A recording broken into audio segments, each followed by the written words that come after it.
इंदौर शहर में उत्तर प्रदेश के ठगोरे ने अपने साथी के साथ मिलकर फिल्मी स्टाइल में 35 लाख की ठगी की वारदात को अंजाम दिया। पुलिस ने 2 राज्य सबूत इकट्ठा कर आरोपियों को यूपी और छतरपुर से गिरफ्तार किया। आरोपी ने दुकान किराए पर लेकर सजा कर वारदात को अंजाम दिया। डीसीपी आनंद कलागी ने गुजरात के अहमदाबाद के रहने वाले रमेश कुमार कांची जनेश्वर ज्वेलर्स के संचालक ने शिकायत की कि 325 ग्राम सोने के जेवर द्वारकापुरी में स्वर्णकार ज्वेलर्स पर देने आया था। संचालक शशांक पिता संतोष सोनी निवासी महोबा यूपी के रहने वाले व्यक्ति को धोखाधड़ी की वारदात को अंजाम दिया। वारदात की गंभीरता को देखते हुए एसपी शुभेंद्र जोशी और थाना प्रभारी मनीष मिश्रा के नेतृत्व में टीम गठित की गई। बताया जा रहा है कि आरोपी के द्वारा अहमदाबाद के कारोबारी को द्वारकापुरी की दुकान पर बैठकर आरोपी बैंक में आरटीजीएस करने का बहाना बनाकर चला गया और दुकान पर सेल्समैन राहुल को बैठा गया था। कई देर तक नहीं लौटे तो उन्होंने दुकान पर ही बैठे अहमदाबाद के कारोबारी को बैंक बुलाया। जब कारोबारी बैंक गया तो वह बैंक में भी नहीं मिला, जिसके बाद कारोबारी जो द्वारकापुरी ज्वेलर्स की दुकान पर पहुंचा तो वहां पर भी ताला लगा हुआ था। पूरे मामले में कारोबारी ने द्वारकापुरी थाने पहुंचकर शिकायत दर्ज कराई। शिकायत के आधार पर पुलिस ने शशांक सोनी और उसके साथ ही राहुल सोनी को गिरफ्तार कर लिया है और 325 ग्राम जिसकी अनुमानित कीमत 35 लाख रुपए बताई जा रही है वह भी बरामद कर लिया गया है, जिसमें आरोपियों के द्वारा सोने को आपस में बांट लिया गया था, जिसमें से कुछ सोने के आभूषण गलाकर सोने की टिकिया बना ली गई।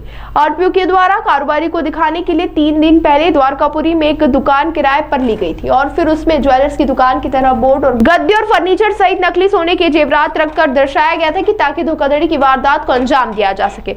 बताया जा रहा है कि आरोपी को यह भी मालूम था कि गुजरात के कुछ कारोबारी कम मात्रा या कुछ प्रतिशत की राशि में ही भारी मात्रा में सोना उपलब्ध करवाते हैं। इसी की मंशा को लेकर आरोपी कुछ दिन पहले गुजरात के अहमदाबाद गए थे और वहीं पर कारोबारी से संपर्क भी किया था।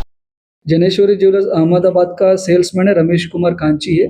ये द्वारकापुरी थाना क्षेत्र में 8 तारीख को आता है। वहाँ पे दोनों आरोपीगण 3 दिन पहले ही एक फेक ज्वेलरी शॉप को क्रिएट करते हैं। वहाँ पे प्रॉपर बोर्ड लगवाता है, प्रॉपर काउंटर बनाता है, प्रॉपर गद्दा वद्दा बिछा के कुछ गोल्ड की फर्जी सामान भी रखा था। इसको वो रमेश कांची है, अहमदाबाद से आया था। उसको देखने के बाद उनको लगा ये गोल्ड वगैरह का पुराने व्यापारी है। उसको सोच के वो पूरा 325 ग्राम की गोल्ड था उनको सुपुर्द करता है और पेमेंट की बात करता है तो उसमें एक आरोपी मैं आरटीजीएस करने के लिए बैंक जाऊँगा, आपको पैसा मिले करके बोलता हूँ। उसके बाद वहाँ पे इन्होंने आरटीजीएस नहीं हो रहे करके उनको रमेश कांची को उधर ही बुलवाते हैं बैंक को। तब रमेश कांची फरियाद ये तब बैंक पहुँचता है तो बैंक में वो आरोपी नहीं मिलता है और रमेश कांची बैंक से दुकान पर आता है तो दुकान भी ताला लगा के बंद करके ये लोग भाग जाते हैं। इस तरीके से ये दोनों आरोपीगण 325 ग्राम गोल्ड की मतलब लगभग 30 लाख से ऊपर के मशरूका को लेके ये लोग भाग जाते हैं।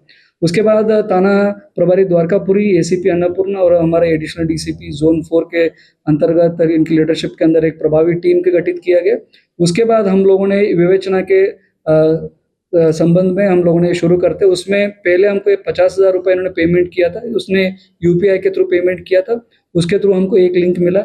उसके बाद 3 दिन पहले दोनों आरोपीगण लोकल द्वारकापुरी का रहने वालों से एक घर को एक छोटा सा दुकान को किराए पे लिया था, उसमें भी इन्होंने कुछ डिटेल्स दिया था।